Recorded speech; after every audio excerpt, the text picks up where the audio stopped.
It's tax season, and at LifeLock, we know you're tired of numbers. But here's a big one you need to hear. Billions. That's the amount of money in refunds the IRS has flagged for possible identity fraud.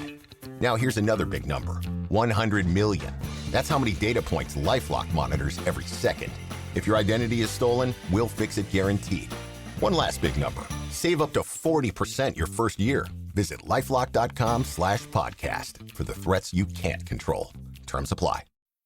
You always want the best for your family, and that means only Eggland's Best Eggs in your kitchen. Compared to ordinary eggs, Eggland's Best Eggs contain 6 times more vitamin D, 25% less saturated fat, more than double the omega-3s, 10 times more vitamin E, and more than double the vitamin B12. So why give your family less when they can have the best? Add Eggland's Best Superior Nutrition to your next grocery list. Better taste, better nutrition, better eggs. Are you a lifelong fan of General Hospital? Are you a new fan who wants to know more about the history of the show? Do you enjoy talking about the show with others? Do you find yourself yelling at the TV? Is your self-care an hour a day in Port Charles?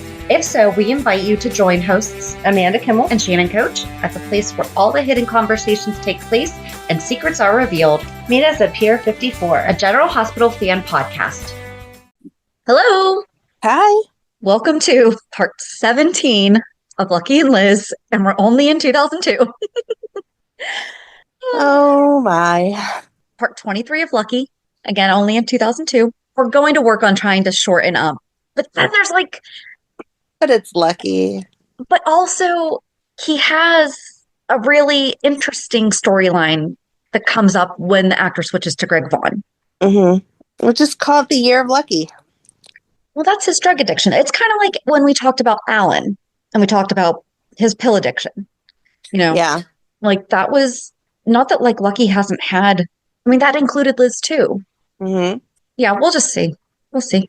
So we left off last week with Sarah basically just came back into town. And everyone was living at Windermere. Everyone's living at Windermere. Nicholas and Gia were engaged, are engaged. Mm-hmm. And Lucky and Liz were trying to fall back in love with each other. Yep. I think that's kind of where we ended, right? Yeah, and it was talking about deception again because Gia announced she was going to be the new old face of deception. Yes, yes. So we pick up in March. So this episode is only March through the beginning of June 2002. And tired of her self-righteousness, Lucky urges Sarah to quit harping on his treatment of Liz. He wonders where Sarah's compassion went. Don't forget. So if you are kind of coming in late to this, or you forget the previous 22 episodes, way back in the beginning, we had Sarah first. Lucky had a thing for Sarah. And then Liz had a thing for Lucky. And, now we have Lucky and Liz. Yep. So Lucky assures her that his feelings for Liz are sincere. Sarah says she thinks his intentions are good, but his eyes don't reflect true love. Lucky senses that Sarah has been badly hurt and asks her about it. Sarah doesn't want to talk about it and goes out for some air. Oh, don't forget, she's been in Europe being a doctor, right? Or Greece. Mm-hmm. Greece. She was in Greece being a doctor. Sarah wanders down to, wherever. She was not here. Sarah wanders down to the stables of Windermere and cries as she rereads a worn note she removes from her pocket. Hold and wet. Sarah wraps herself in a horse blanket. See? Hold and wet. Gia and Nicholas would have been cold. Because in the last episode, they were getting some hanky-panky on down in the hay. Hanky-panky. Oh my gosh. I only had one coffee. Okay. And nothing was in it. It was a straight coffee shop. I was going to say, what was it spiked with this morning? No. Lucky searches for her as the storm continues. Funny how it's only raining on Spoon Island. Well, that does happen, though, like around water. Like sometimes it rains over the water and not on land. Lucky apologizes, grabs a blanket, and puts it over Sarah's shoulders. Sarah leaves, and Lucky looks longingly after her. He picks up her wet shirt with a puzzled look on his face. The next day, what are we doing with the shirt now? Okay. Lucky runs into Sarah as she is leaving for the hospital to work at the graveyard shift. Things are awkward between them. Lucky looks in on Elizabeth and asks himself, why can't he love her? Oh, the other thing was that Liz and Gia were involved in a car accident with Courtney, and Liz had forgotten a lot about the car accident. Right. But she was in the hospital. Nicholas and Gia arrive home after the club opening, and this was Carly's club, right? Mm-hmm. Mm-hmm. And Nicholas is livid over Sonny's treatment of Gia. He says he can deal with Sonny and make some phone calls to check out Sonny's money trails. If you do that, then you're going to have to open up the Cassadine money trails, dude, and neither are good. Right. Gia thinks he is going too far. Nicholas explains that this is more serious than a traffic accident, and he will not let anyone hurt her, and he will not be crossed by anyone. Lucky walks in and wonders what's going on. Gia leaves, and Lucky gives his warning to Nicholas about turning into his father. Lucky asks Nicholas if he set it up to protect Gia, but Nicholas won't admit anything to his brother. He insists he didn't do anything to help Gia and that she didn't need help. Yes, you did. You lied and said that there was a blood test, and there wasn't. Right. He also thanks Lucky for pointing out that he sounds like his father. Nicholas brings up Lucky's treatment of Elizabeth and points out that they're both acting similarly, trying to protect the people they love. Gia bursts in on Elizabeth and wakes her up. She starts chatting about the party and the great time that Elizabeth missed. Yeah, that's exactly what you should be doing to your friend that's stuck in the hospital. Hey, by the way, while you're stuck here because, I was drunk and driving, here's the party you missed. Not cool, girl. She tells her how Sonny cornered her and even asked Elizabeth's help to get Sonny off her case. As she's rambling on, Elizabeth remembers the light was red. Once she remembers, she volunteers to call Sonny and tell him that she remembers, but Gia cuts her off and goes right back to talking about the club and how she is still the face of deception. Elizabeth falls back asleep. Nicholas falls asleep and has a nightmare that he is on trial. Stavros is a judge and beckons Nicholas to follow him and his ways to keep Gia. Nick wakes up in a sweat. At the hospital, Sarah is taking care of Helena. Luke is in the ER, dressed as a doctor. Sarah tells him that he should leave, but he wants to make sure that Sarah knows what Helena did to Lucky and Elizabeth, specifically that she tried to kill Elizabeth. Policeman comes in and arrests Luke for impersonating a doctor. Lucky arrives and fills Sarah in on Helena's attempt to poison Liz and advises her to remove herself from Helena's caregiving staff. Later, Sarah apologizes to Lucky for the way that she has been on his back about Liz and promises that he will have her support in this attempt to recapture their love because she can see is still the great guy she knew before. Nicholas visits his grandmother, who insists on speaking with him alone despite warnings from Gia, Lucky, and Mac.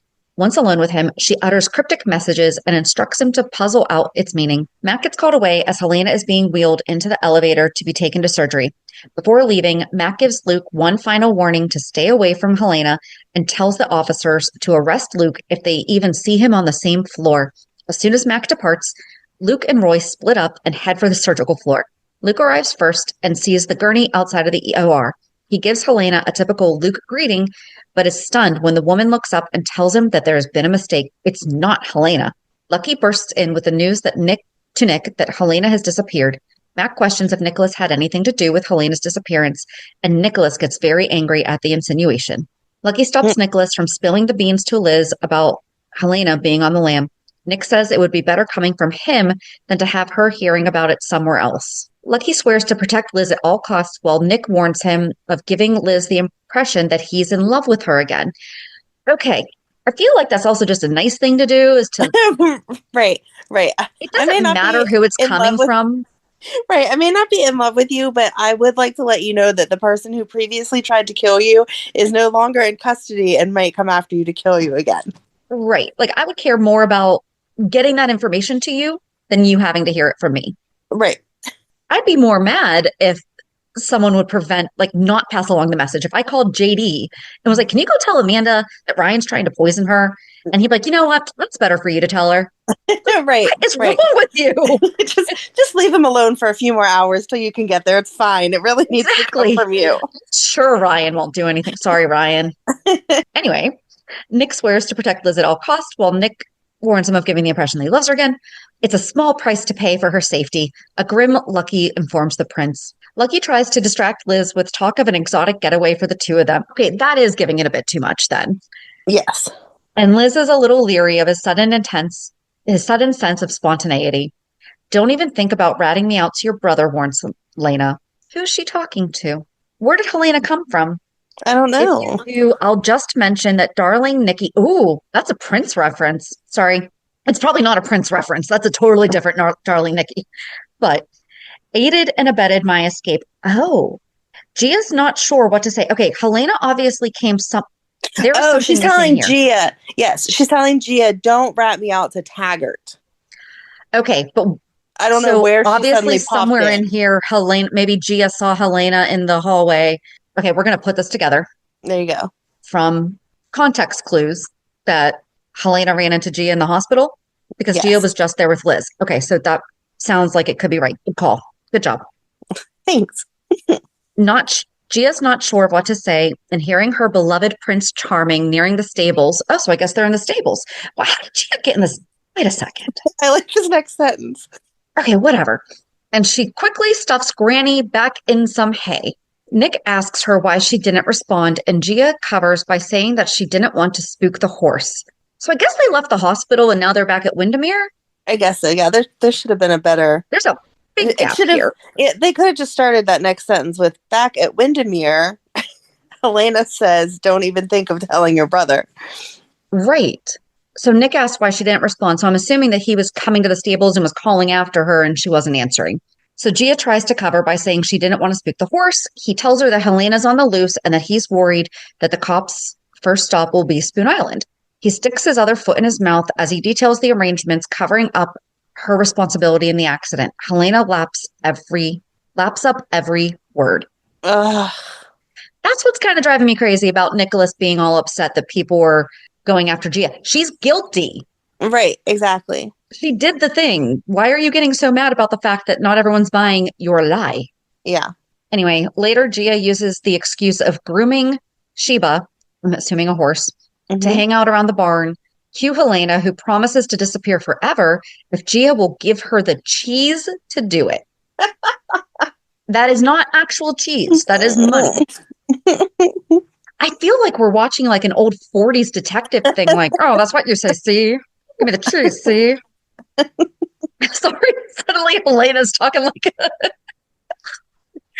Oh my God. Nick tells Lucky that Helena hasn't been seen, and Liz realizes what's going on when Sister Sarah barges in and tells her. Meanwhile, Lucky narrowly misses Helena at the stables. Gia tells Lucky that Helena is not at the stables. Lucky says he will kill Helena with his bare hands to protect Elizabeth. Helena, hiding behind some bales of straw, startles at the revelation and bumps a bridle hanging next to her. The noise causes Lucky to start searching the stall. Gia screams and tells Lucky that she saw a huge rat. She convinces him to take her back to the house. Elizabeth is shocked to hear from Sarah that Helena has escaped. She freaks out, imagining that Helena is nearby, watching and listening in the walls of the house. Oh, so I guess maybe now she's back at home. She wants to warn Lucky, but Sarah says he already knows. Elizabeth realizes that's the reason he wanted to take her away. Lucky and Gia come in, and Elizabeth confronts them about Helena. Doesn't he think she deserves to know the truth? They need to be honest with each other, she says, then storms out. Gia slips out during the fight, and Lucky yells at Sarah and declares that he lied to Elizabeth again to keep her safe. He says he's tired of apologizing for his actions. Sarah says it's her turn to apologize to him. She now realizes he's pretty special for not walking away from Elizabeth when his feelings changed. He doesn't hate her. Right. Lucky points out that he and Elizabeth have been through a lot. They were meant for each other. That kind of love can't just disappear, can it? He hopes his love for her comes back. Sarah agrees and touches his arm in sympathy. Lucky appears disturbed by her touch. He pulls away and says he's going to check on Elizabeth. But before he goes, he tells Sarah he's not mad. He was just helping her sister, and he's glad that they're friends. Aww. Gia returns to the stables and looks around for Helena. Suddenly, she hears a loud squeak, and Helena pops up from behind some straw bales. She congratulates Gia on her earlier performance about the rat and says that she's a good liar. She's as good of a liar as Nicholas. She tells Gia it was careless of her to run the red light. Luckily, she has Nicholas to save her. Helena is so proud of him. He's so much like his father. She tells Gia she wants $500,000. Bring the money to her tonight, and she'll give Gia and Nicholas her blessing for a happy life. Gia goes back into the mansion and straight to the safe behind a painting. Nicholas catches her. If you have cast iron money, do you really have $500,000 in a safe? Like, that's a lot of money. I was just thinking that. I'm like, but I mean, I guess that's like having 5,000. I still wouldn't have 5,000 in a safe behind a painting in my house. No. But maybe that's the equivalent. 500? Maybe that's more in my ballpark. Yeah. Like, if they would have said 50,000, I'd have been like, okay. Like, maybe you're doing business deals here or there, and in good faith, you need to put something down until you can get to the bank. But $500,000, It's a lot. that's crazy. It's a lot of cash. Yeah, that's like more than they would insure, I would think. I want to call my insurance agent and ask now. Like, excuse me. No, they won't insure. They don't insure cash. Oh, true. Right. If your house burns down and you have a the mattress full of cash, it's off the boodles. Yeah.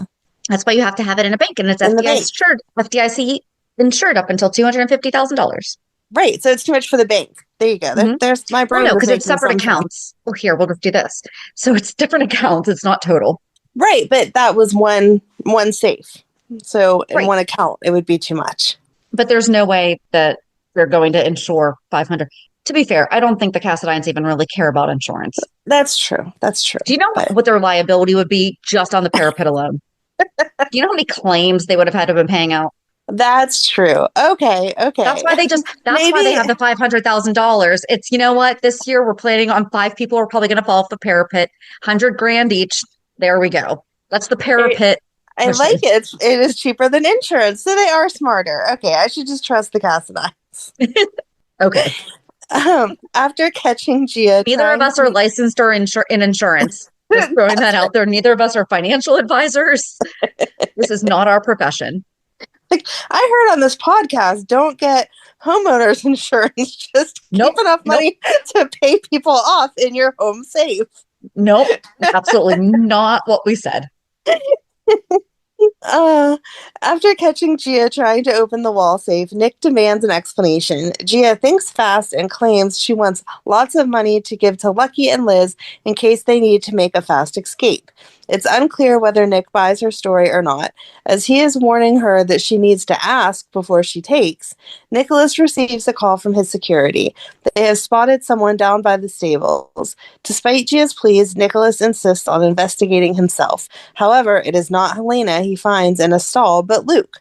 Luke explains that someone saw Helena on the road headed in the direction of Spoon Island. Not really a road to Spoon Island. Like, I saw someone going down to the docks. Okay. Well, remember, there is the didn't we talk about the fact that the catacombs do go under the city? I guess the catacombs. Is that a road? I don't know. Nicholas doesn't think Helena would show up at Windermere. No one there would help her, but Luke finds evidence that he believes indicates otherwise. After agreeing that Helena would need lots of money, they head up to the house to check the Cassadine accounts via a computer for any suspicious transactions. Entering the house via the tunnels, Helena, still pressing a hand to her abdomen, corners Gia again and pressures her to find a way to come up with more dough. Gia, hearing Nick and Luke approaching, tries to hurry Helena back into hiding. She is slowed down when, with a gasp of pain, Helena clutches her abdomen and doubles over. Gia tries to hurry Helena into hiding, but due to the pain in her abdomen, Helena is slow to move. She does, however, have enough breath to threaten to implicate Nicholas if Gia doesn't do something to help her. Out in the hallway, Luke and Nicholas' progress is delayed by Laura's arrival just long enough for Gia to help Psycho Granny into the tunnels. By the time the trio enters the office, it's empty. Luke pounds on Liz's bedroom door. Lucky, sorry. That would make it interesting. I assumed he was looking for Lucky. Lucky pounds on Liz's bedroom door. Liz finally opens the door but tells him she is still too angry to talk to him. Lucky refuses to leave until Liz hears him out. Lucky tries to explain his actions to Liz and convince her that he really does want to go away with her. Liz can't get over the fact that he lied, especially since Lucky declared he would do the same again to protect her. With Liz's angry words still ringing in his head, Lucky leaves but lingers outside her room for a moment. Sarah observes Lucky outside her sister's room, and after he walks away, she knocks on Liz's door and tells Liz that she was right about Lucky. Liz doesn't understand why Sarah has changed her mind about Lucky's attitude. Sarah says that Lucky must really care about her since he didn't walk away as soon as the love was gone. She says she thinks Liz should hang in a while longer. She believes Lucky isn't trying to hurt Liz, that he is a great guy, well worth the wait. After hearing Helena's riddle, Laura agrees with Luke that Helena is just messing with Nicholas's head. Lucky has arrived, and his advice to Nicholas is forget it. Luke decides a search for the tunnels is called for. He opens the bookshelf and finds Gia. Nicholas and Luke question Gia on why she's in the tunnels. Gia hastily spins a story about how she heard something and, thinking it might be Helena, decided to investigate but got lost. Laura commends her for being brave. Nicholas doesn't appear to really believe the story, and Luke insists on searching the tunnels. When he moves to open the bookshelf, Gia can't stop herself from calling out, "Wait, don't go in there." Luke asks why they shouldn't go into the tunnels, and Gia starts spinning more lies. She says that she already searched and found nothing. When they doubt she searched the whole 5-mile layout of the caves, Gia admits that maybe her outburst was brought on by residual fear from being lost in the caves. Laura proposes that they will be okay if they just work as a family. Gia, on the verge of tears, suddenly bursts out again. "I'm sorry. I'm so sorry." Luke jumps in on Gia's comment and wants to know what she is so sorry for. Gia, stalling for time, explains, saying that she just isn't a team player. Ask anyone. Nicholas appears concerned by Gia's nervousness. When Luke tells Lucky to follow him into the tunnels, Nicholas tries to stop them, but he is unsuccessful. Gia is upset, obviously afraid they'll find Helena, but she tells them it is because she feels unsafe. Laura is convinced Spoon Island is safe. Okay, Laura. The Spencers leave. Gia finds Helena at the stable and throws the money at her and tells her to get lost. Nicholas shows up, finding his grandmother, and tells her it isn't over quite yet. After arriving at the stables and confirming his suspicions, Nicholas angrily jumps on Gia for appearing to help Helena. He whips out his phone and is about to call the police when Helena tells him the nurse and orderly who helped her will swear that Nicholas pressured them to help her. Gia pleads with Nicholas to give Helena the money and let her go. Helena adds that she knows Gia ran the light and Nicholas tampered with a witness to cover it. Taggart shows up to check on Gia. Helena hides in a stall, while Nicholas and Gia manage to convince him all is okay. Helena thanks Nicholas for covering for her, but Nicholas tells her he didn't help her, he's helping the people he loves. Gia, Lucky, Liz, Alexis, Christina, Laura, Leslie, Lou, even Luke. Helena tries to convince him she is no longer a threat, that she has no will for revenge now that her precious Stavros is gone. She says that she doesn't think he is worthy of taking over, since he would rather align himself with the enemy and deny his father every chance he gets. Luke goes back to Windermere to search for Helena, yet Nicholas is determined to give her the money and let her go. She tells Nick that she loves him, but he tells her to get lost. Nicholas tells his disturbed grandmother that if she ever hurts those whom he loves, that he will kill her. Luke knows that Nicholas has let Helena escape, and he reprimands him for doing so. Nicholas has another nightmare about being handcuffed and in jail. His father is the guard and tells him that they are ready to take him to prison for being like him. In it, Nicholas fights his father's influence, but takes him over and he blasts the people he cares about. His cuffs disappear and he's free after he admits how much he loves bending people at his will and having power. He then wakes up suddenly in a sweat. He stalks around the room with his father's voice echoing in his head. Nicholas and Gia worry about Helena returning. Nicholas assures Gia that Helena is gone. Lucky comes in desperate to find Liz. He is worried that Helena has taken her since she isn't at Windermere. Gia says that she probably just went down to Kelly's for a bite to eat. Gia tells him not to blame himself for Liz's disappearance. When Liz is at Bobby's talking about the problems between her and Lucky, Bobby asks her if she is giving up on him. Bobby asks her if she is giving up on Lucky. Liz says that Lucky is trying too hard to make things work with them, and she found out that he was only trying to protect her from Helena, that he wasn't with her because he loved her. Liz is surprised to hear Bobby say that maybe Liz should just let it go if it's too much trouble. Love shouldn't be like breaking rocks. Bobby's final words are to comment that Liz isn't doing anything to work on the relationship, and she should at least meet Lucky halfway. Lucky and Sarah arrive at Liz's studio and find a wet paint note to some delivery person that she'll be right back. She wrote a note, like on a sheet of paper, that she'll be like right back, I guess. She didn't have a pen. She only had paint. They are relieved that she is safe, but Lucky worries that Liz is running around town with Helena on the loose. Sarah gets paint on her hand, falls off a stool while reaching for a towel. Lucky catches her and gets blue paint on his shirt. This, of course, means he has to remove it. Does it, though? The shirt's gone, man. If it's oil-based, rinsing it out's not going to do anything, right?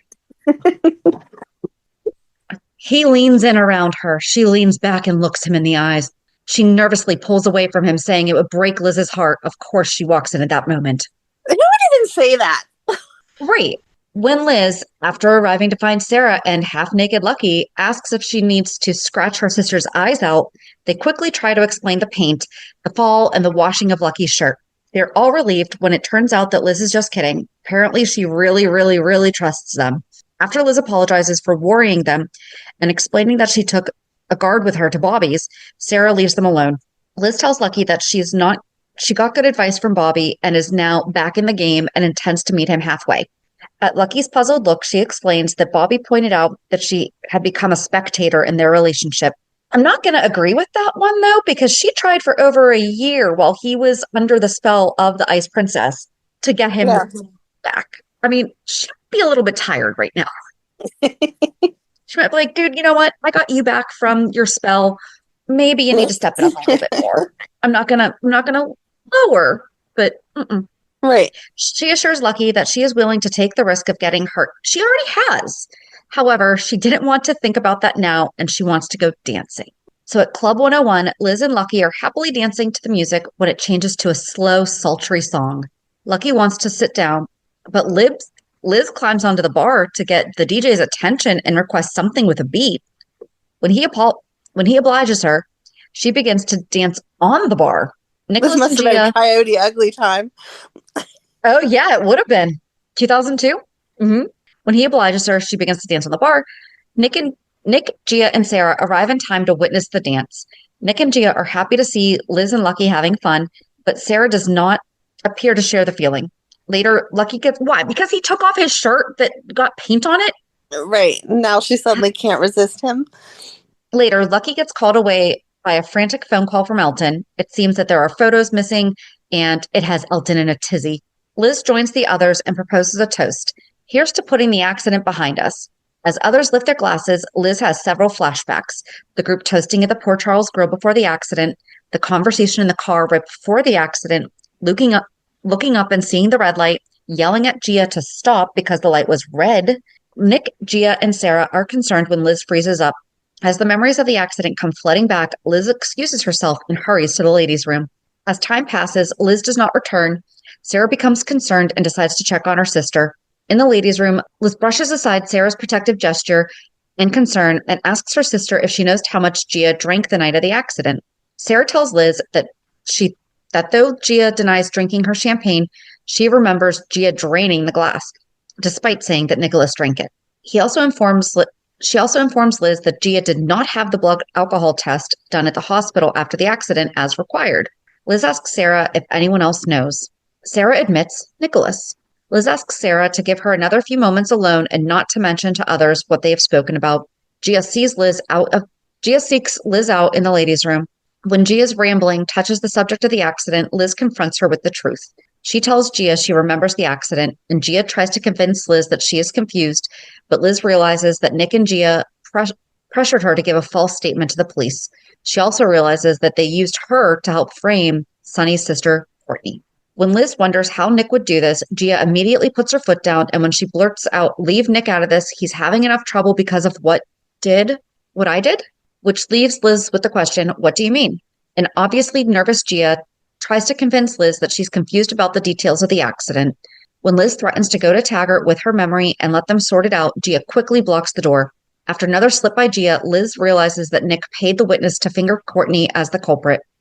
Gia finally admits that she ran the red light. She goes on to tell Liz that when Taggart assumed Courtney ran the light, she agreed because she was still confused. By the time she'd remembered, everything had snowballed and it was too late. She then made a mistake of saying it was no big deal since Courtney only got a ticket. That gets Liz upset, and she rails at Gia for lying to the police and for corrupting an honest guy like Nick. Okay. Mm-hmm. And for helping Nick keep her in the dark. They return to the dance floor where, while Gia gives Christina sketchy details, Liz vents her anger on Nick.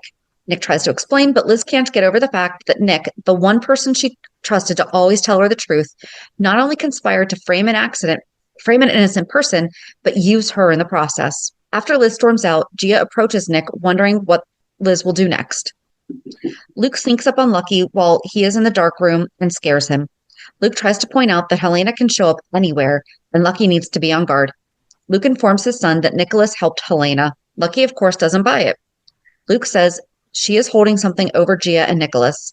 Luke informs him that Helena was hiding out at Windermere and that they helped her escape. Lucky assumes that he's joking. Lucky says he has a hard time believing that Nicholas would do something to hurt someone he loves. Enter Elizabeth to offer more proof. Before she can go into specifics, Luke gets a call from Roy and heads off to the arcade. Liz fills Lucky in on all the details of Nicholas's bad doings. She is in utter disbelief. He compares his brother's actions to Helena's brainwashing. She suddenly understands what Lucky went through all this time. She does admit all the good things that Nicholas has done for her, but she doesn't know what to do. Lucky tells her to get her things and Sarah and move back in with her grandmother. They head off to Windermere to give Nicholas a piece of their mind. At Windermere, Nicholas reassures her that the accident was over and they wouldn't lose anything worth having. Lucky and Liz show up at that point and hear Nicholas. Does that include me, brother? Lucky asks. Lucky rails at Nick and accuses him of being a credit to his Cassadine name. Nick insists that he was only doing what was necessary to protect his loved ones. Lucky thinks that Nick was only protecting Gia. Lucky insists that Nick will answer the question of whether or not he helped Helena escape the island. When Nick denies helping her, Lucky calls him a liar. Gia tries to defend Nick. Lucky blows her off, saying she no longer carries any weight with him. Lucky announces that he, Liz, and Sarah are moving off the island. So I guess Liz was at Windermere, not in the hospital earlier. So that's how they ran into Helena in Windermere. They weren't in the hospital, right? No, because Luke saw Helena at the hospital. Never mind. Ignore all that. Yeah, I think that she was still in it. Just, again, she moved at some point and they didn't announce that she was released from the hospital. Yeah. So, Liz and Lucky arrive at the PCPD to turn Gia in. Liz tells Lucky to be sure he really wants to implicate Nicholas. She warns him that he won't be able to take it back once it's done. She assures him he doesn't need to do it to prove anything to her. Luke arrives with Helena and the police escort. Lucky tells him what he learned about Nicholas and Gia. Luke tells Lucky that he will have to decide whether or not to turn Nicholas in. Either way, Luke promises to support Lucky's decision. Nicholas and Gia arrive just in time to goad Lucky into telling McIntaggart how Nicholas was blackmailed into helping Helena. Lucky explains that Gia was responsible for the accident, that she was drinking that night, that Nicholas only used his influence at the hospital to avoid the blood alcohol test, but he also paid off the witnesses. Lucky then goes on to say that both Nicholas and Gia fed Liz fake details to get her to remember the accident the way they wanted her to. Laura arrives just in time to hear Lucky encourage Helena to confirm his story. Helena happily rubs in Laura's face how her sons are at each other's throats. Alexis and Christina arrive just in time and hear Helena spouting off. But in the end, she denies that Nicholas helped her. Lucky flies at Helena in a rage, but Luke calms him and gets him to take Liz and leave. Alexis wonders why they are all standing around listening to Helena's venom. Christina says her piece to Helena. Luke wants to accompany Helena until she is at the federal prison. Taggart balks, but Mac agrees to let him observe, hoping that once Luke is satisfied, he will be off of his and the department's backs. Lucky gazes unhappily at Windermere. Liz tries to get Lucky to see that it's not worth the energy to obsess. She believes that Nicholas and Gia will get what's coming to them as things have a way of working out. She cautions Lucky not to fall into the dark trap. Lucky does not want to leave things unresolved. Liz tells Lucky she will be waiting at Kelly's while he thinks about it. Lucky wanders the docks and rages at losing his brother while he smashes some empty crates. Lucky comes in agitated and needing advice about how to deal with his duplicitous brother. Laura comes back into the room and she and Luke try to help Lucky.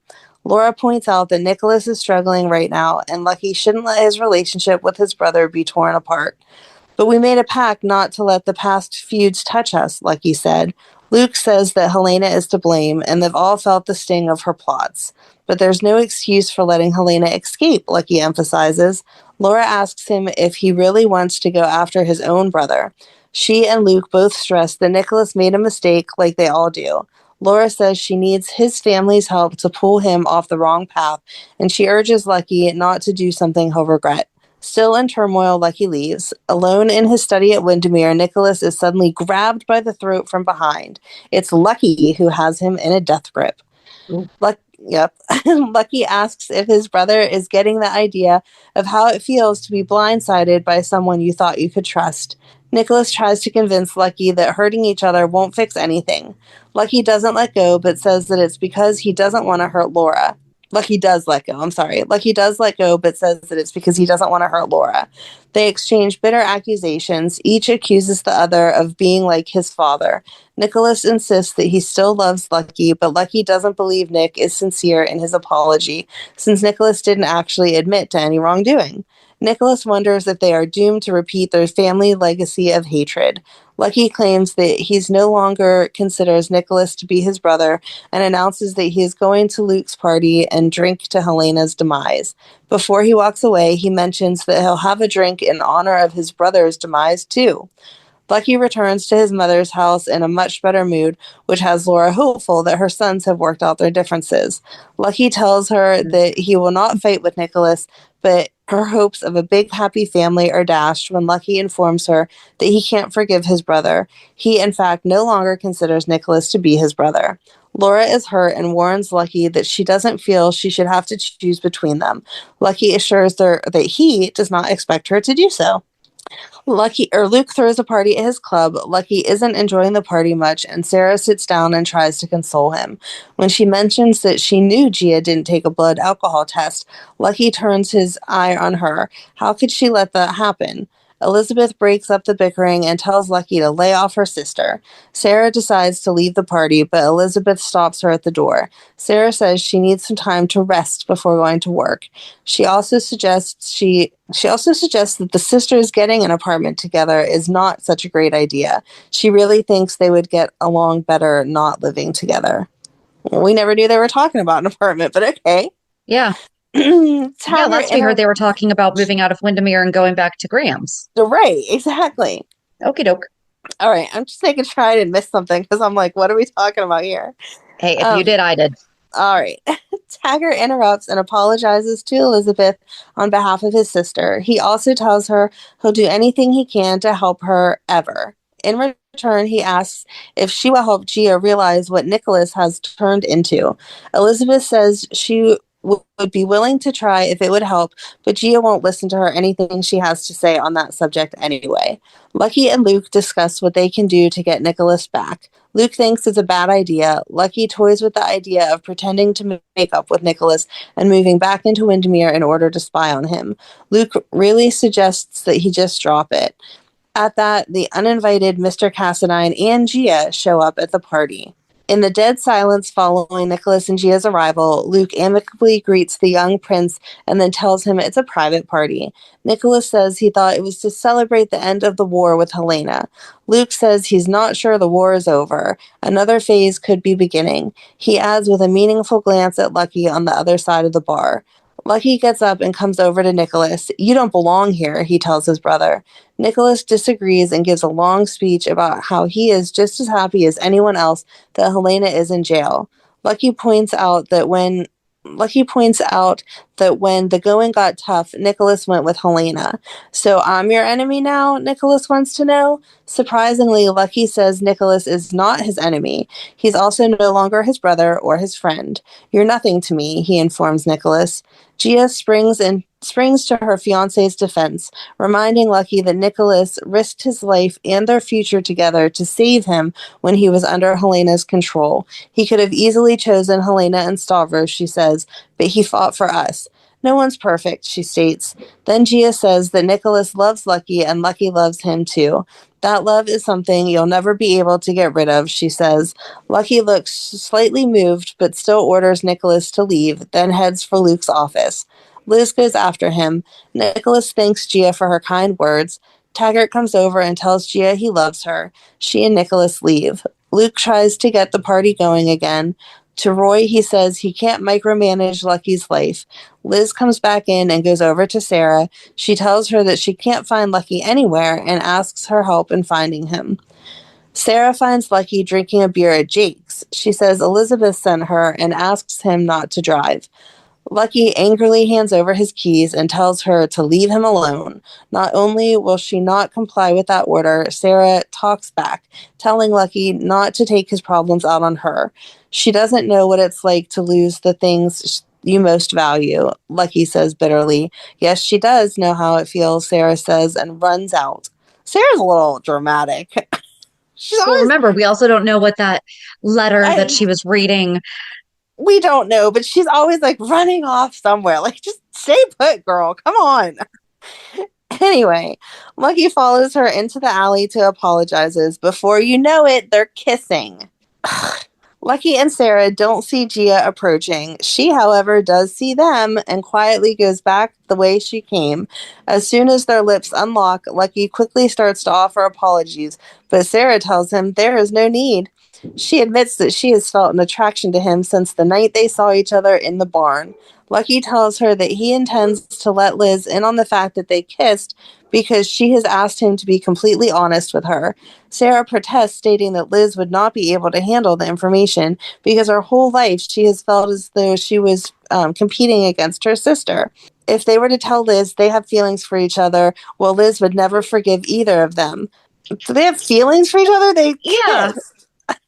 Sarah asks Lucky if he still wants to love Liz. When Lucky answers in the affirmative, Sarah fills him in on the fact that while she was in medical school in Prague, she met someone. They fell deeply in love and were married a few short but happy months. She describes the devastating explosion that killed her husband and tells him that she has not told anyone else, not her parents, Audrey, or even Liz. Witnessing her pain, Lucky comforts her with a hug. That's right, you can give her a hug. We don't need to kiss her anymore. Elizabeth runs into Nicholas on the docks and looks none too happy to see him. Liz tries to walk away from Nicholas, but he pleads with her to give him a chance to apologize. Nicholas gives her a touching speech on how much he misses everyone he has hurt and how Stavros haunts his dreams with congratulations on becoming just like him. He begs Liz to intercede with Lucky on his behalf. Liz takes offense when it seems like he is only apologizing to her to help him get back with Lucky. She tells him that Lucky trusted him more than anyone else in the world, and Nick betrayed that trust. She tells him that part of the problem is the fact that Nicholas won't admit to what he has done. She wonders how either she or Lucky could ever completely trust him again. Gia has overheard the last part of Liz's words and quickly jumps in and defends her fiancé. She tells Liz that no one's perfect, that everyone lies, even Lucky. Nicholas asks Gia to stay quiet, but Gia tells Liz that she just saw Lucky and Sarah at Jake's and they were kissing. Liz calls Gia a liar, announcing that she wants nothing to do with either of them and warns them to stay away from both her and Lucky. Sarah and Lucky admitted feelings for each other. Ugh. They struggled with the new discovery. Sarah begged Lucky not to tell Elizabeth, for she would not understand, and it may cost them Elizabeth. Sarah told Lucky that it was only one kiss and it does not have to change anything. We both have a future with Elizabeth if we just don't tell anyone about the kiss. Lucky did not agree because after the wedding, or the almost wedding, he had promised Elizabeth that he would be truthful to her. Sarah broke down and told Lucky that she was married for 3 months and now a widow. Her husband died in an unfortunate explosion in Bosnia. Okay, who's lying here then? Like, you literally have not even told your sister that you're a widow. Right. Like, come on. Can't be a selective liar. Her husband died in unfortunate. Sarah confessed to Lucky that she had not shared this information with anyone, not even her parents, because it was just too painful to speak about him. Lucky shared Sarah's loss of love. How? And they embraced each other. Dude, you were held hostage. You were brainwashed. That is not the same thing. And Nope. You are now supposed to be trying to get back together with that person that you lost. Not kissing her sister. Right. Gia found Nicholas begging Elizabeth for help with Lucky. Nicholas asked Elizabeth to help him repair his relationship with his brother. Elizabeth refused and basically told him to take a flying leap. Gia was furious and told Elizabeth that Nicholas was not the only person to deceive her because she had just come from finding lying Lucky and your tramp sister kissing, no, groping outside of Jake's. Elizabeth told Gia to shut up and not say another word. Nicholas was upset with Gia for spoiling his efforts to bring Elizabeth to his side. Gia assured him that she did see Lucky and Sarah kissing. Elizabeth left and headed to Jake's and found Lucky and Sarah hugging, and she was stunned. Aww. And then this was in celebration of GH's 10,000th episode. The hospital staff and friends celebrated Audrey's 10,000th day of work. Aww. They gave her a lovely heart pendant, and there were several musical montages. Curly Q Girl's favorites were The Danger Zone, the Top Gun song, with clips from across the years, including some young Lucky. I do like when they do montages and they include, it doesn't matter who the cast was, like when Edward passed away or when Lila passed away, they included all the Edwards, I like that. Okay. With clips from across the years, include some Lucky. This was followed by memorable weddings, including Liz and Lucky with Jonathan, when they first said their informal and unofficial vows in the church. Then it was a kissing scene montage. Outside of Jake's, Elizabeth stares in shock at the sight of Lucky and Sarah with their arms around each other. Unaware that Liz is listening, Sarah tells Lucky, you know what? When did this start? March 2002? I would have just become a mom. Aww. Around this time. This would have been because April 1st is... Oh, wait, it doesn't say for the anniversary. It just says for the 10,000th episode. Sorry, I was thinking the anniversary. But either way, April 2002, became a mom. So I'm wondering, did I watch this? Congratulations, being a mom. Oh, thank you. I was not. I would have just been almost engaged at that point. So I was not pregnant with Emily just yet. Unaware that Liz is listening, Sarah tells Lucky that they must pretend that nothing has ever happened between them. Lucky expresses the regret that he can't feel the way he used to about Liz anymore. Liz angrily throws items that Lucky gave her, including her coat, into the harbor, unaware that Zander is sitting nearby and watching her. Surprisingly, Zander lends a sympathetic ear as Liz unburdens her feelings. As Liz vents, she realizes that despite the pain, she is glad that everything is out in the open and that she and Lucky can stop trying so hard. She thanks Zander for being a friend, even though she hasn't always been very nice to him. Zander explains that when Emily broke up with him, all he wanted was for someone to listen and sympathize, so he understands what she is going through.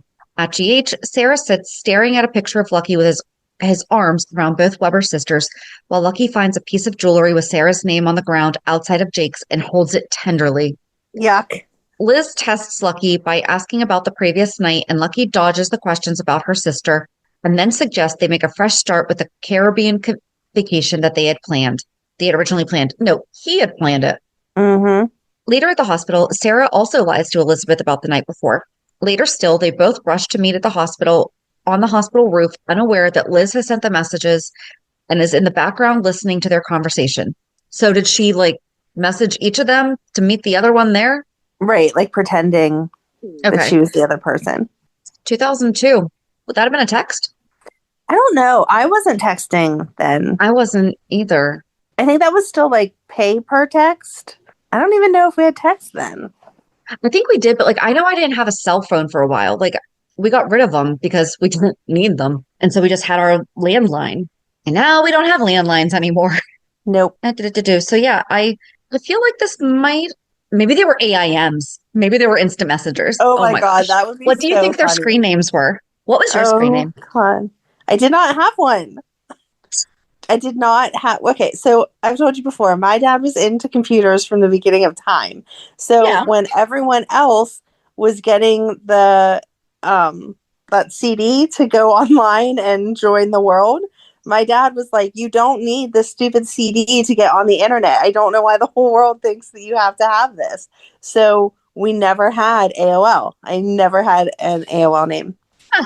I never went into the chat rooms. I never did any of that because we never used that CD. I can find out what Ryan's was. He still has an AOL email address. I laugh at him all the time. No. Mine was Giggles Goddess 24. Oh, that's cute. Because my manager at McDonald's always called me Giggles. That is very cute. I'm sure that's a shock, actually, now that I think about it. What was your screen name? Email us at peer54podcast@gmail.com. Okay, back to the messages. When they realized that neither of them sent the messages, Liz stepped out of the shadows and informs them that they are busted. With all the venom and wrath that Liz can spew, she tells them that she had seen them kissing. She sarcastically tells them that she is done with them. Lucky tries to convince Liz that the kiss was nothing and that he is mixed up. Please tell me the truth, Lucky. Wouldn't you enjoy kissing Sarah again? He looks rather speechless. Liz says, I release you. She slaps a rather pathetic looking Lucky and leaves. When Sarah returns, Lucky looks sheepish again. Sarah returns to the roof and tells Lucky that she saw Liz leaving. Lucky confides in Sarah that Liz has broken up with him permanently. He admits that he was unable to return the love that she offered him. Sarah thanks Lucky for helping her out of a bad place, but believes they must resist each other in order to not hurt Liz further. I'm already over this. Mm-hmm. Lucky tries to get Sarah to repair the damage done to the sisters' relationship. Sarah tries to get Lucky to stop blaming himself, but when she reaches out and touches him, the attraction is obvious and mutual. Ugh. At Club 101, Nick and Gia sit with some new friends, quote, new friends, who are curious about the opening night's, quote, fight. Liz shows up and Nick tries to act as if everything is okay with them. Furious, Liz takes out her anger and frustration by warning the newcomers to watch what they say to Nick and never get in the car with Gia. She calls Nick a manipulator and Gia a liar. Embarrassed, Gia tries to convince Elizabeth that she's making a mistake and acting self-righteous. Unaware that Maxie is listening, Liz lays into Gia and reads her a long list of all of Gia's faults. Liz warns Gia that the love she and Nick will share will not last and expresses the hope that she will be around to witness when Nick starts lying to Gia, if he hasn't already. Maxie approaches and expresses concern about Liz and Lucky, and this is still high school Maxie. Mm-hmm. After Liz informs her that she and Lucky are over with no hope of reconciliation, Maxie rushes to GH. She finds Lucky still on the roof and offers a friendly ear. She is delighted when Lucky offers her a ride home after learning she has arrived in a cab. Liz comes down the stairs at Kelly's as we hear a voice on the radio announce a car crash off of Bluff Point Road. Liz tries to avoid Lucky with no success, and Lucky wants to talk, but she doesn't. When Sarah walks in, she tells him his date has arrived. Sarah tries to approach her, but Liz gives her grief for wanting her ex-boyfriend. Not just an ex-boyfriend, like ex-fiance, yeah. And brother of her ex-boyfriend. Uh-huh. Ew. Sarah gets sarcastic and points out the obvious. Lucky breaks up a potential fight between Zander and some man about a ding on Xander's car. Lucky pulls him away, and Zander starts ranting about beautiful women, giving up on women, how terrible women are, etc. Lucky wonders what he is ranting about. Xander ends up telling Sarah that whoever he is, her boyfriend isn't good enough for her. Lucky tells him to leave her alone. Zander doesn't back off, and Lucky grapples with him all the way out the door. The two men fight violently. They separate on their own and start laughing and shaking hands as Sarah watches. Men are so weird. Mm-hmm. Lucky lets Zander know who Sarah is, and the two men talk about the bad year. They go in for coffee, and Lucky tries to find out who the lady in question was. They hear about the accident. Upon hearing the description of the car, Zander goes rushing out. Later, Jax arrives at Kelly's and asks Lucky if he has seen Carly. Jax is surprised that she isn't there since he is late. It was Carly's car that went off the cliff, and she is presumed dead for a while until she resurfaces at her own funeral, as one does. Exactly. I'd expect nothing less from Carly. Of course. Liz is at Bobby's venting. They hear news update on the accident, but Michael changes the channel before they hear all the details. Bobby tells her that she wasn't out of line for busting Sarah and Lucky, and that some men are ultimately untrustworthy. Liz wishes Sarah had not returned. Bobby can't really understand the sister rivalry. Liz lists all the reasons she is not as good as Sarah. Liz wonders if Lucky was pining for Sarah. Liz is ready to start looking out for herself. Bobby helps Liz try to figure out where she should live. She doesn't want her living in her studio. Bobby invites her to live with her, and Liz accepts. Marcus drops by the deception photo shoot to give Lucky a word of warning. After Gia arrives on the set, Elton has a hard time keeping the peace between Gia and Lucky. They bicker continuously while on the set. Lucky quickly calls a wrap to the session, claiming that he has enough pictures and can get more later on at a different set if needed. After Lucky's abrupt halt of the photo session, Gia will not let him walk away and demands he hears her out again. She tries to convince him that Nicholas is pining away for him and Liz, but Lucky will have none of it. Instead, he gets on Gia's case for telling Liz that she saw Lucky and Sarah kissing. They argue some more. Suddenly, Nicholas shows up and tells Lucky this has got to stop. Lucky denies Nicholas's accusations of leaving a cryptic message at Windermere in an attempt to mess with his mind. Gia attempts to play peacemaker by claiming she believes Lucky didn't do it. Nicholas refuses to believe Lucky, though, and after another exchange of harsh words, the brothers find themselves further apart than when they finally do part company. Back on the set, Maxie and a couple of friends drool over the hunky photographer Lucky. Maxie tells her friends about her close relationship with him and then strikes up a conversation with him to prove it. Lucky is amused by the girls and even lets them help pack up the camera equipment. When Lucky goes to load up his car, the girls ask Maxie if he's available. Maxie confides that Lucky just came out of a long-term relationship, but warns the other girls that she has first dibs on him. When her friends say Lucky is out of her league, Maxie pulls Lucky aside for a private word. Your friends are very good friends if they tell you that some guy is out of your league. Yeah. I mean, They're out of supposed your to be age? like, yes, he's a little too old for you, sure, but out of your league, like you're not good enough for him. Those are not good friends. Right. Gia summarizes the photo shoot incident and tells Laura that she won't put up with being treated that way and demands that Laura either fire Lucky or find herself a new face of deception. Lucky overhears the demands and puts his 2 cents worth in. He has no problem doing his job despite the tension between him and his model and claims he can prove it. Lucky produces the proofs of the photo shoot. He and Laura agree that it's some of the best work he's ever done. As a parting shot, Lucky adds that if Gia can't handle her end of the job, then maybe she should be replaced with Vivica Joel.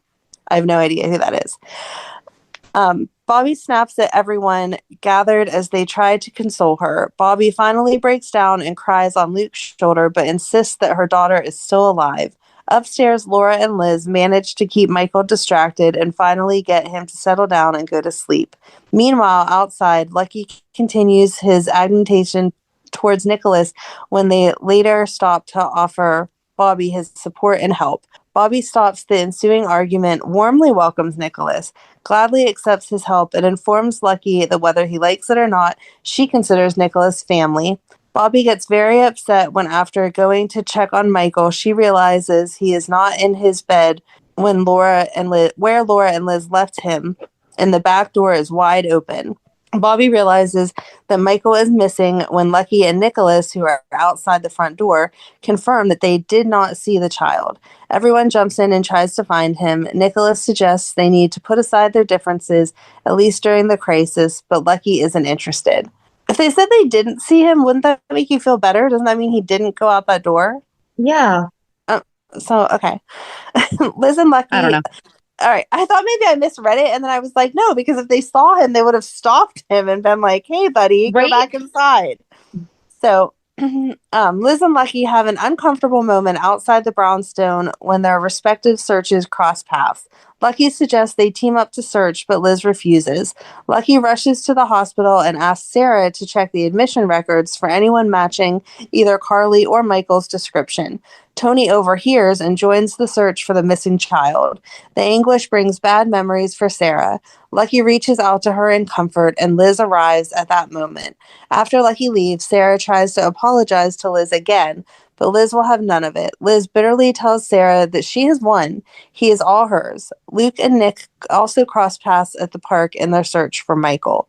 Nicholas shows up with news that Carly's purse was found in the lake by one of the divers. It's bad news. However, Bobby is delighted to hear that not only is Nicholas giving up the search, but also he intends...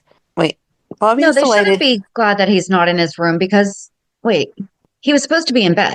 He was supposed to be in bed, and when they opened the door to check on him, he wasn't there, but the door was open. So she asked the boys if they had seen a kid walk outside, and they said no. So it should mean that he's still in the house. That he was still in the house, Or they just didn't see him walk by. Yeah, I don't know. But now we're still on Carly, so I'm assuming. Sorry, it's no, I reread it again. I'm like, right. It doesn't make sense. All right. However, Bobby is delighted to hear that not only is Nicholas not giving up the search, he also intends to expand the search area after hearing Michael's story. In the midst of this, Nicholas once again appeals to Lucky to find a way to get past their differences and bond again. His luck is better this time as Lucky agrees to hear him out. Lucky asks for the truth. Did you help Helena escape? Nicholas tells Lucky he had nothing to do with Helena's escape from GH, just from Spoon Island. Lucky listens as Nicholas explains that he couldn't turn Helena over to Luke, knowing Luke meant to kill her. His conscience wouldn't let him live with that. Lucky questions why Nicholas didn't call the police. Things take a downward spiral from there as Lucky summarizes that the deadly threat Helena poses to the Spencer family paled in comparison to the inconvenience of having Gia and himself officially charged for their minor crimes. Crimes which Lucky points out any one of his well-paid lawyers could have dealt with and had easily dismissed. Once again, Lucky turns his back on his brother and walks away. Sarah shows up at the gym and expresses concern that Liz is overdoing her workout. After some tense moments and angry gazes, harsh words are exchanged. Liz tells Sarah that she wishes Sarah had never returned to Port Charles. Sarah tries to ignore the comment and express sympathy for the loss her sister suffered, but Liz throws Sarah's words back at her and says she would never understand because she has never lost anyone or anything. They are both unaware that Lucky has entered the gym and overhears the entire exchange. After Sarah leaves, Lucky approaches Liz and informs her that she is wrong. Sarah has suffered a great... This is not his place to say, but okay. Sarah has suffered a great loss, her husband. After Lucky finishes telling Liz all about Sarah's late husband, Liz goes to find Sarah and asks if it's true. Sarah confirms it and admits her attraction for Lucky. Liz makes it clear that seeing Lucky and Sarah together would make her crazy, and Sarah promises that she would not go after him. Sarah uses an old childhood pinky shake to seal the promise and looks like they might be on their way to forgiveness. Liz even offers to have breakfast with Sarah soon. In the meantime, Lucky is working out some frustration. As he hits the bag, he flashes back to his recent encounter with Sarah. Maxie soon shows up on the scene, right after leaving Mom at the brownstone with a warning that she is grounded and is not to see Lucky. Ooh. She offers support to her crush, and he reconfirms that him and Liz are over. She soon hurries off to avoid getting caught. As Lucky is leaving the gym, he passes Sarah dancing alone in a room to some slow music and goes to her. She briefly shows anger that he betrayed her by telling Liz about her late husband. Lucky stops her with a kiss, and she seriously returns, so much for the pinky promise. At the gym, Sarah and Lucky can't keep their hands off each other. They make out, tell each other how alive the other one has made them feel, fall to the floor in passionate kisses. Screech, Sarah puts the brakes on. She thinks they have to stop for Elizabeth's sake. Maybe at some other time they'll be able to get together, but now isn't the right time. Sarah comes up with the bright idea that one will help the other get through this, helping to stay away from each other. Yeah, sure, that's going to work. It barely lasts 10 seconds before they are in each other's arms again. Although they are able to stop from kissing, they end the day alone with their thoughts. In the Deception darkroom, Lucky is showing Maxie how to develop pictures. When she runs off to do an errand for him, Sarah shows up with news about the body. Lucky wants to get to Bobby, but Maxie somehow manages to lock Sarah and Lucky in the dark room alone together. Lucky decides to get back to work, but being in the dark near Sarah is too much to handle. She tries to get him to remember their vow to stay away from each other, but he decides that maybe fate wants them to be together. Sarah and Lucky have been wrestling with their attraction while waiting for Maxie to let them out. Sarah tells Lucky that they still cannot give in to their attraction. Lucky tries to convey that this will not be a one-night stand. He says this has been there for a long time. Ew! Sarah responds, "You just had a high school crush on me." She also tells him that she cannot betray Liz. He tries to kiss her, but she turns away, only to see Elizabeth's photo in the chemical mix. Just in time, Maxie arrives with the key to let Lucky out. When she sees Lucky with Sarah, she asks, "What was that about?" Lucky yells at the vixen. She looks so hurt that he apologizes and says that she can still work with him. Liz shows up at Windermere. She is looking for a necklace that was apparently not packed by Mrs. Lansbury. Gia is standing in the hall and overhears the conversation Liz has with Nick. Nick tells Liz that he misses her and hates the distance between them and wants to get back their friendship.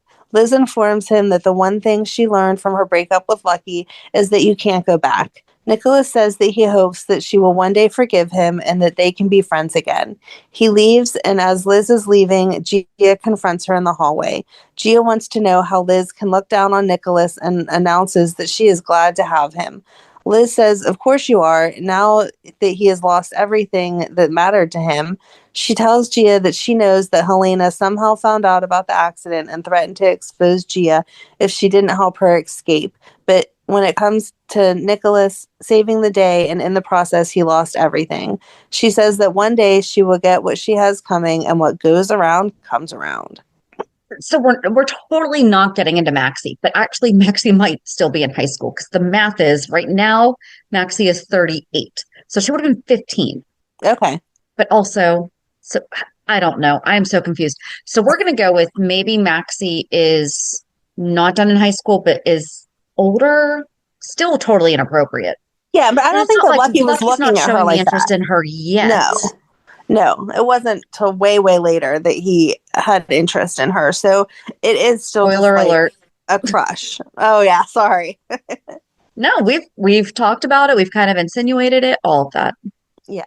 All right, so Bobby's friends gather around her, and Lucky is upset when Nicholas also shows up.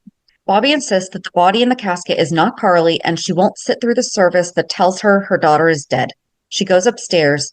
Elizabeth comes into Carly's funeral all alone, but after a moment of hesitation, she goes to sit with Audrey and Sarah. Lucky enters the church with Laura and Scott and Roy. He glances at Elizabeth and sits in the pew in front of her. Finally, Bobby and Luke enter the church. The priest starts the service and asks for family and friends to share their memories of Carly. Jax goes forward first. He says Carly could be ruthless, but she always had her reasons. Club 101 was her declaration of independence. She was a woman who loved fiercely. He was glad that she was a part of his life. Next, Zander comes to the front of the church, and he tells everyone that Carly, do we really have to go through all this? This has nothing to do with Lucky and Liz. All right, so we're going to ignore a whole lot of this stuff because it actually has a lot to do with Carly. But long story short, confused-looking Carly shows up with a bruise on her forehead and has entered the building. She starts to ask why everyone's there, blah, blah, blah, blah, blah. Liz tries to talk to Sarah and wonders if the service reminds her of when her husband died. Tactful, Liz. Good job. Right. Liz admits that it takes her back to when she thought Lucky had died. The Weber girls bond and eye Lucky from afar. He stays away, talks to Maxie for a bit until Felicia calls her away. Liz walks right past him, but goes and sits by Sarah, ignoring their stay away from each other vow. But don't worry, she's quickly reminds him of that. He says he isn't going to walk away when she is hurting. She admits that she needs him, and she says they are playing with fire, and Liz is the one who will get burned. She doesn't want to hurt her sister either, as they seem to be getting closer. Sarah and Liz hug, but then go their separate ways. Lucky is admitting himself into the hospital for a wrist injury, and Sarah just happens to be his doctor. They talk about how they can't be together, and Liz will get hurt. Taggart comes in and wants to talk to Lucky about Nicholas. Asks him how far he thinks Nick would go to protect Gia. This is why Taggart is seriously one of my favorites. Mm-hmm. He's still like, you know what? I feel like my sister did something wrong. Do you think that this guy's covering for her? Because that's still not cool. Lucky tells him that Nick is capable of anything, and look at what he's already pulled off. At Kelly's diner, Liz and Jason stare at each other for a while, until finally Liz decides to get up and greet him. They both say how good it is to see each other. He can tell something's wrong, and she tells him that she broke up with Lucky. She tells Jason he was right about Lucky all along, and it just took her a long time to see it herself. She partially blames the Spencer family for wanting the two of them to be together so badly.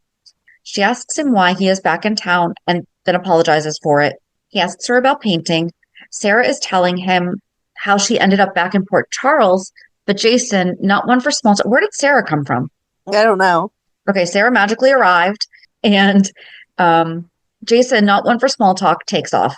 Sarah comments that he is even weirder than before. She asks her sister if her and Jason had a thing, and Liz admitted that she was attracted to Jason, but nothing ever came out of it. She says things could lead somewhere, but she honestly isn't over Lucky yet. Then she vows to focus on herself, to meet new people, to forget about the past, which includes both Lucky and Jason. She tells Sarah she will be her partner in crime. On the docks, Lucky is taking pictures, and Maxie is oogling at him. Helping him. She tells him about this horrible math final she has to take the next day, and he offers to help her study. She manages to turn it into a study date at his place. She leaves to run an errand, and Felicia shows up. She gives Lucky the lowdown on Maxie's crush, and Lucky didn't see it, but he promises to let her down easy. Yeah, she was definitely still in high school. Mm-hmm. Lucky arrived at his apartment, and an amorous Maxie has already arrived to set the mood. I know where Aunt Bobby keeps the keys, she told Lucky. Lucky tried to stick with the program, math, but soon realizes Maxie's intentions and confronted her. He told her he was always going to think of her as a little sister. A defensive Maxie told Lucky that she was not a kid anymore and she was ready to be with him. I'm on the pill. She then stunned Lucky with a passionate kiss. Lucky pulled away and Maxie swore that she was ready and not naive about the whole thing. I've never liked anyone like this. Lucky repeated the kid sister routine, but an upset and embarrassed Maxie ran out of the apartment as Sarah witnessed her departure downstairs. Later, Lucky told Sarah about the situation as Maxie watched and heard him talk about his bad fortune of late with the opposite sex. Sarah tried to get out of the double date with Liz, but Liz told Sarah she was going to have a great time. What double date? Right. Okay. The girls soon realized they were doomed, and Sarah concocted an illness for Liz, which sent the boys running.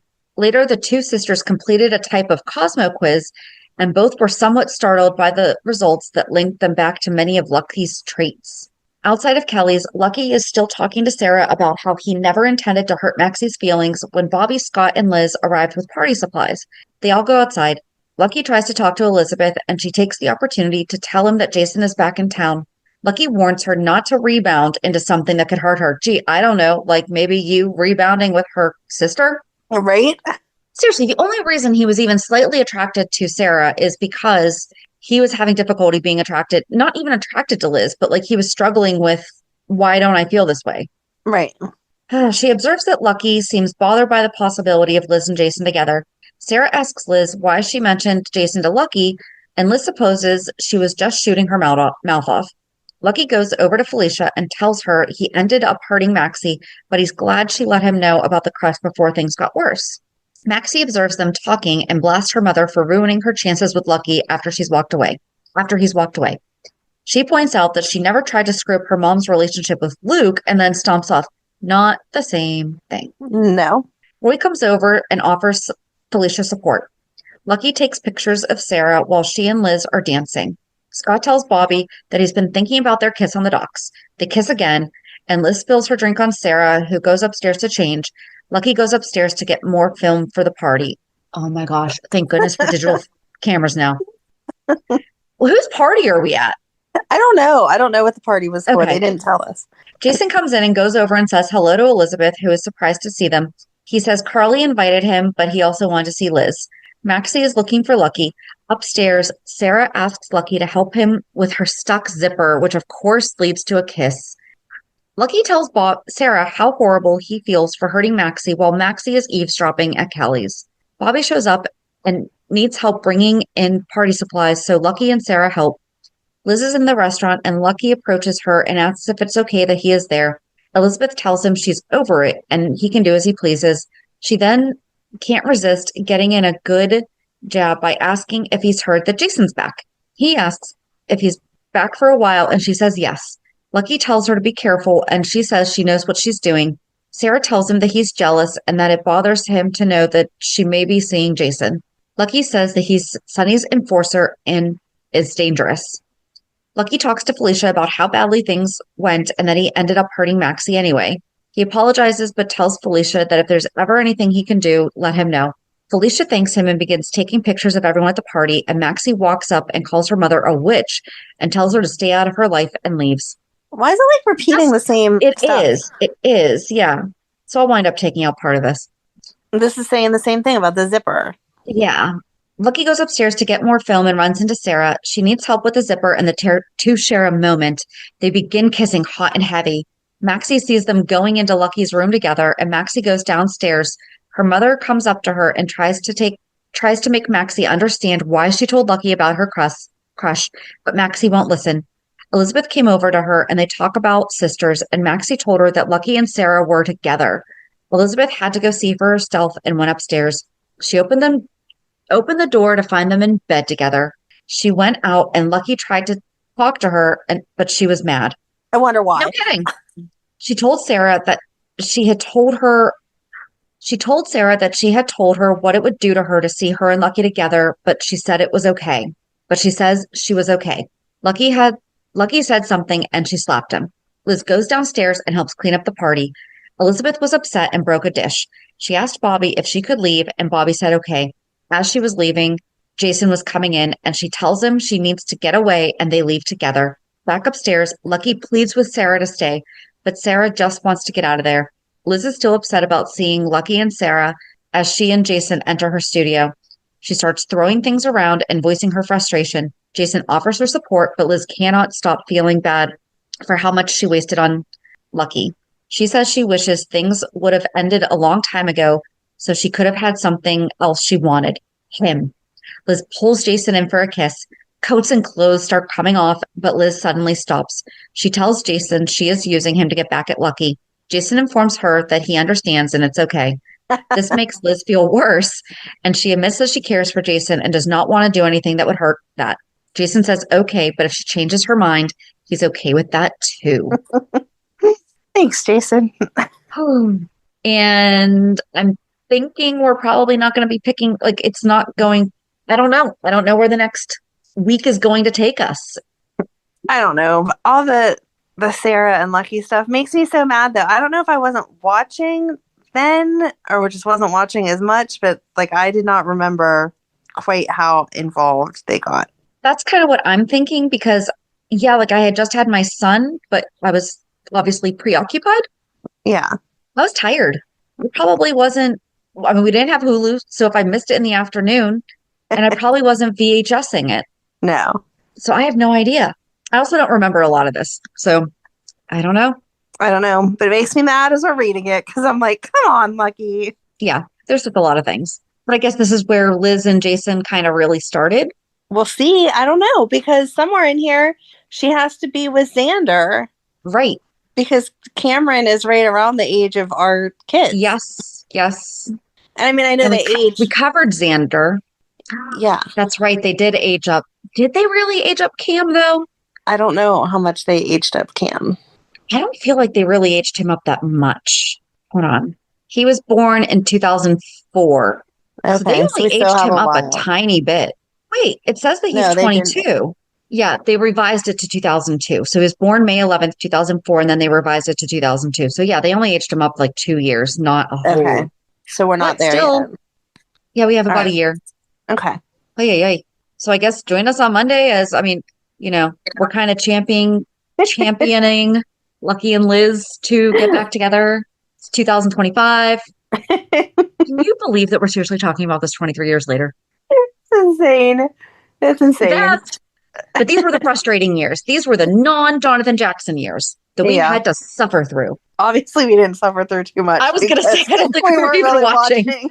When we started to rewatch and learned of this disgustingness, that's right. It was very frustrating. There we go. All right. So yeah, join us on Monday as we recap this week's shows. Have a good weekend. And we'll meet at the pier. Bye. Bye. If you enjoyed today's show, we invite you to go to pier54podcast.com to subscribe on your favorite platform. Don't forget to leave us a review. And you can also follow us on many social media channels. Just search for Pier 54 Podcast. Also, we are not perfect, so if there is something that we missed or messed up, just let us know by emailing us at pier54podcast@gmail.com.